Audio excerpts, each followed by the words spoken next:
Hey, good morning and welcome back to another Commercial Trucking Chronicle video. I'm your boy Swizzy, pre-recording this. So, thank you guys for coming back to join me in this one. It's not a live, but it's definitely a pre-recorded video. So, I want to talk to you guys today about the homeownership affordability crisis. Amongst so many other things that are unaffordable, and like gas, oil, right? Think about home heating oil. How much does it cost to heat your home? And then there's the. I was listening to the President Donald Trump talk about how he just signed a law or executive order or something where these big hedge fund companies can no longer continue to keep buying, driving up housing costs because they're buying up all the single family homes and basically turning them into rental properties. And, Trump doesn't want that for the American people. And this is what he says.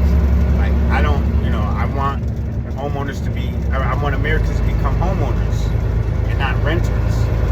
But because it's so unaffordable to be able to buy a house, because if the prices, listen, when they say, whenever there's a big demand, but there's a shortage of supply, that's where you get, that's where price tends to want to spike, and you get these high,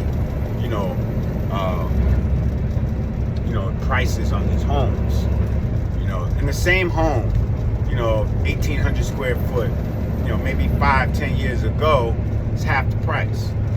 So now we're looking at it being double the cost, in just under, say, 10 years.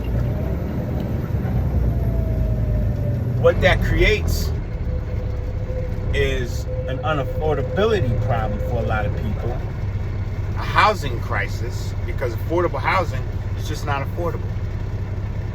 And I think, and then the borrowing money is very, very expensive as well, because you don't want to get these, 6%, borrowing at 6%, because what's going to kill you, if you do get the home, you're going to be paying an egregious amount of interest on that property. So you want to have your best credit scores, when you try to go get approval for that mortgage. But a lot of mortgage lending companies have gone out of business, so now you're stuck with these big companies or big banks that they only want to lend money. They don't even want to lend the money to you. They want to go buy the houses and then make you rent from them. So that puts a lot of pressure on the home buyer. Let's look at homes. Let's just look at the housing market there. Let's look at the wealth factor. Typically, it's passed down through the generations. The house usually gets left to one of the siblings, one of the kids. If there's multiple houses, somebody stands to inherit, the estate, which has potential residual income from renting out the place and not having it as a primary resident. And so that is something that one of the fortunate children stand to inherit, and that's the transfer of wealth. That's when you inherit that. Now let's just say you're a parent, you're a two-parent household, and two working parents, and because of the high cost of everything, groceries, car insurance, even cars themselves are inflated in price. You know, you're better off getting an older car, but you want something reliable, something under warranty. You know, you're gonna wind up taking out a car loan, and you know what? You're gonna be doing the same thing with that, paying 4 times or you know, twice what the car is worth because of the interest APR on the car, or on the loan, and the money that you borrow to get the car. So I think what we have to do is we have to rethink, how do we generate, it's doable to still generate the wealth, because people are still buying homes. And believe me, those people that are buying those homes, it doesn't mean that they're rich. A lot of them are house poor. They own houses, or not even own them. They're paying for these houses. They're you know, their mortgage has them underwater, but they can't even sell and get out of it, because now, you know, you're gonna take a loss. You're losing your down payment, and you might have came up. You might have scrounged up. You might have went and got $30,000 from 401k or from some investment to put down to try to get a good interest rate. But in this market, you can't sell your house and make a profit, because, you know, it just don't make sense. It don't make sense. And that stress, you know, is usually felt by 2 people. If there's 2 people in the household, if there's a 2-parent household, it's usually felt most by those 2 people. But let's not forget, there are other people that are living in the house. And a lot of times, you know, the kids, they're adults. They move back in, or they should have probably been, you know, somewhere renting their own place, but it's convenient to stay at home with their parents. But it's not like they're helping out or anything. You know what I'm saying? They're not helping out. They're not looking at this thing like, hey, if I help with this payment, it lightens the burden, it lessens the stress, you know, it contributes to my future as a homeowner, as a property owner, because I'm going to inherit the house. You know, my name will be on this thing. It'll help boost my credit at some point. You know, no, I may not be on the mortgage, you know, but my dollars can go towards helping pay the mortgage, so that everybody has a little less strain on them. And believe me, anybody watching, you guys already know how frustrating it is to make it, you know, and most people are just barely making it from paycheck to paycheck, you know. But with these mortgages, and you know, they go up on your homeowner's insurance without giving you notice. You know, they put a lot of pressure on the 2 people, the mom or the pop, and hopefully it's 2 parents in the household. If it's just one person, a single person living there, you know, our prayers are with them. I mean, they got to be strong-minded. You got to be very, very, you know, financially established. And hopefully, you know, you're not as in debt as somebody who has to go out and pick up a 2,000 square foot home because, you know, you got to house other people on, you know, with your paycheck. Whether it's just rental or you know, or whether it's a mortgage, a house you're trying to, you know, you want to pay it off. You want to own the house. You know what I'm saying? And then you got to repair it. You got to keep it. I got to buy me some shades. My other shades are broke.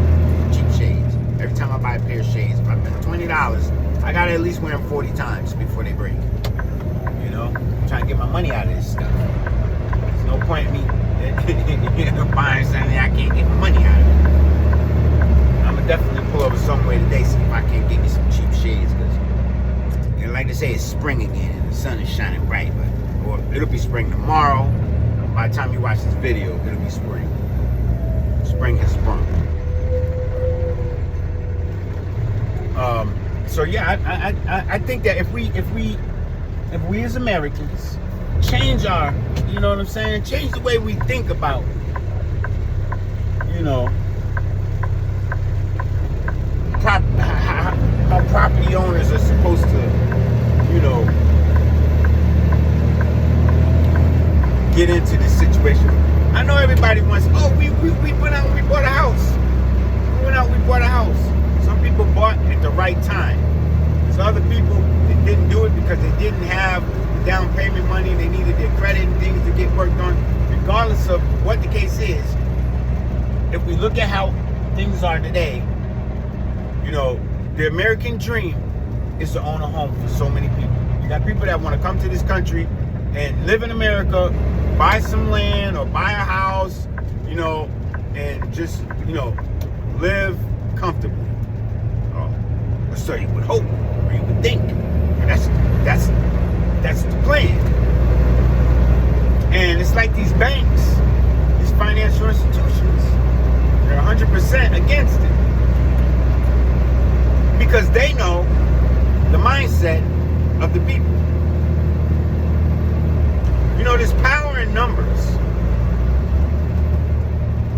For those families that are out there where they have people that are living under the roof and are contributing to the house because they don't want to see mom and pop lose the house. Do you know how many people I know that they're, you know, sadly their parents were underwater. They were working good jobs and didn't help the parents get out of debt. So that wealth never got transferred over to them. And all that those parents had worked for went down the drain because they were underwater. And it went down the drain. And that's why I say about the mindset. Now the kids out here with no place to call their own. Some of them living under bridges where they could have been living in that house that their parents had. Bought at such a good time, man. It was, their mortgage wasn't even, you know, they had one of them probably 2% mortgages. You know, these are the people that were boomers. And so in a lot of these households today, where you got the same thing about to repeat itself. What happened? Because you can't believe that something like that happened to a boomer. You mean to tell me you bought this house probably for $60 or $70 or maybe $100,000? You put it on the market today, it's going for some big money. $600,000. You know? Wouldn't you like to have got your hands on that? So now you out here trying to buy something, and that's the average national average, $300,000-400,000. You know, it's just south of a $500,000. How are you going to get that? How are you going to get there? That's where that wealth gap done got so big that it's almost as if, you know, the rich and the poor, you can't afford to go out. Who said, oh, I'm gonna buy a house for $500,000? Just to have that conversation. Anybody that went to school with me, that was never a thought. I don't know about these kids nowadays that are in school. They're probably thinking, yeah, I'm gonna get me a $4 million house when I get older. You know, everybody's thinking they gotta think big numbers now because we done advanced so far into the future as far as from when I was young, and things back then were, you had houses probably going for 60, 80, 70,000. Stuff like that, man. You know? Now you're talking about 400, 500,000 and stuff like that for a house. Man, you must be out your damn mind. But people are going out buying them. You got people showing up with cash to pay for this stuff. I don't know where they got the money from. Maybe from an IRA, 401k, you know what I'm saying, an annuity or something like that. You know, it's doable. But remember, somebody worked to build that up. And see, these are the ones that I say these kids gotta, you know, if you're fortunate, you live in that home and you can help out. You know, Why would you? Why? It's very selfish. And I'm gonna come for. I don't want to come for you, ladies, but I'm gonna say something to you, ladies. But right now, I'm talking about them kids that's living at home, working. Yeah, you got a car note. You know, you got a phone bill, but you don't got no responsibility to pay for a roof over your head. Y'all leaving that to the parent. And as prices and costs of everything goes up, that stress that they have, because see, they're not making too much more money on these jobs. A lot of them ready to retire, reaching that age. You know, think about it, the workplace, they're being replaced by younger people, AI.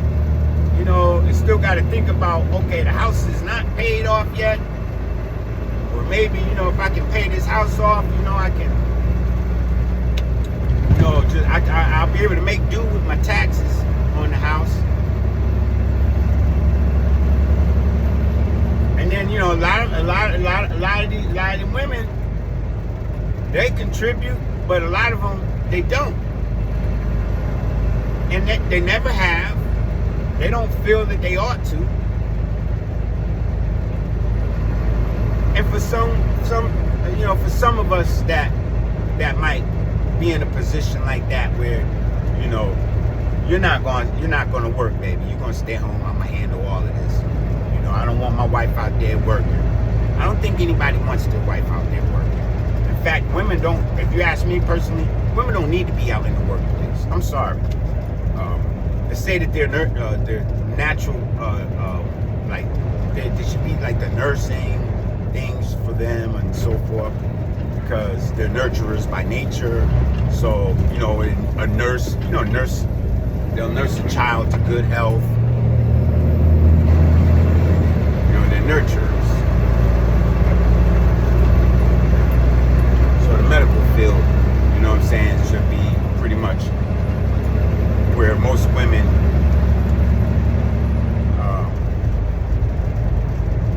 find employment or are employed in. But I mean, you know, these women today, man, they do anything a man can do, a woman's out here doing it today. And some of them are doing it better than you men. Believe that. But for those women that can help, they got to change their thought. They got to change how they think.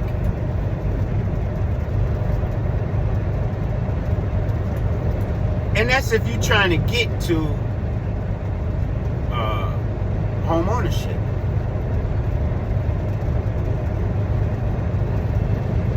Who would have ever thought that it would be this tough? Because at one time, one income,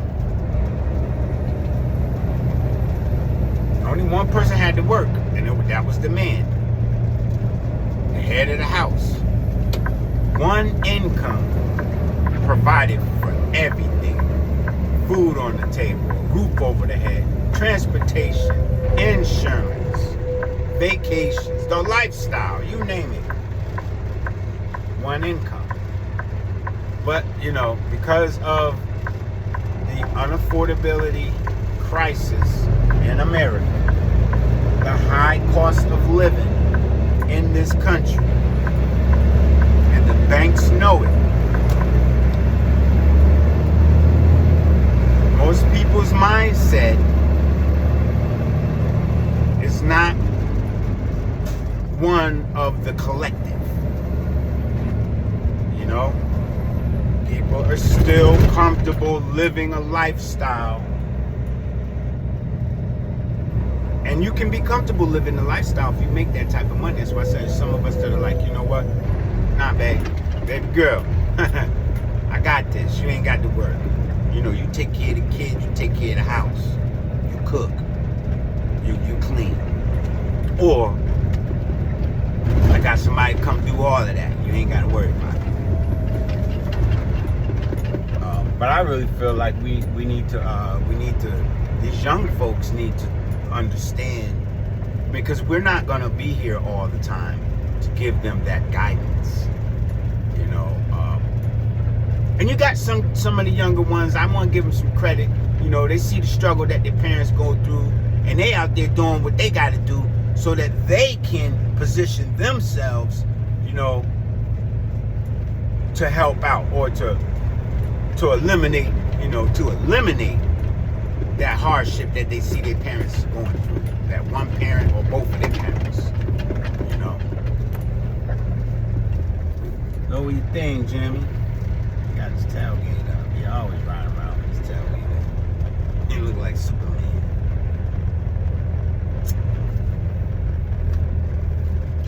You know, they you know, these younger folks, I mean, I'm gonna retire my parents, man. You watch, you know.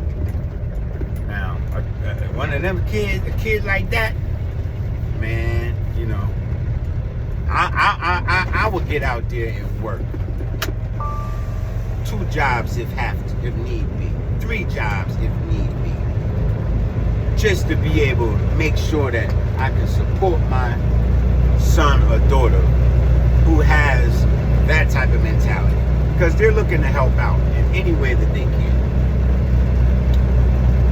And it's unfortunate that, you know, one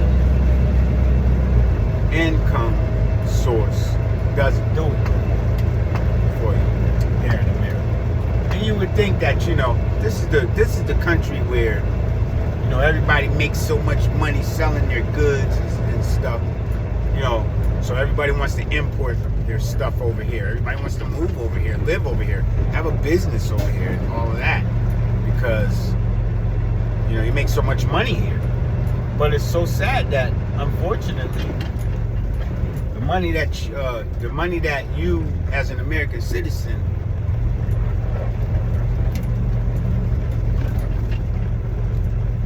that you make, but that it's not everybody.